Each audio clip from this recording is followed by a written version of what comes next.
Hello guys, kumusta?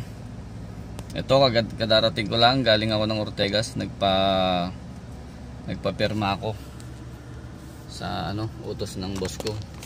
Nagpapirma. Yan. Galing ako dun sa Ortegas. Kanina habang pauwi ako, nag-text yung misis ko naman, ito.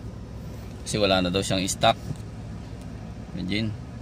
Total madadaanan ko yung tindahan na binibilang ko, so dadaan na rin ako. Pero tumawag na ako dun sa tindahan na may order ako ng dalawang gin. Ito siya guys, isa saka yun, dalawa, para mamaya pag off ko, pag naka-out na ako dito sa trabaho ko, dadaling ko na to para may pangdagdag kaming stock doon.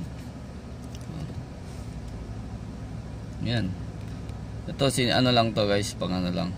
Kahit pa paano, sinisingit ko lang naman pag may time. Pero pag walang oras, hindi pwedeng kasi nasa trabaho Pag sa on the way lang, kung madadaanan, yun, kung kaya.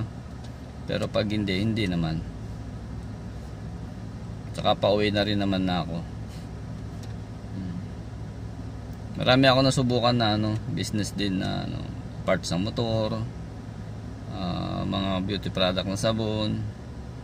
Nagbenta pa ako ng yung Downy ba yun, tawag doon, yung mga litro-litro. So, saka yung mga Vietnam cellphone.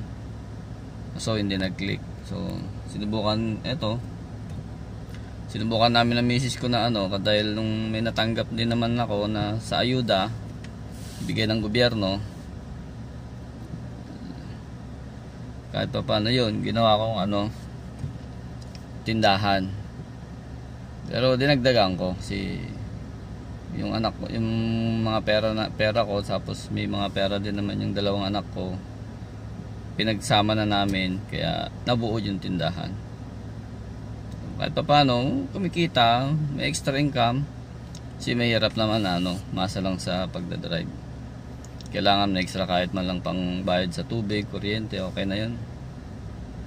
So paano guys, yun lang. Maraming salamat. Bye.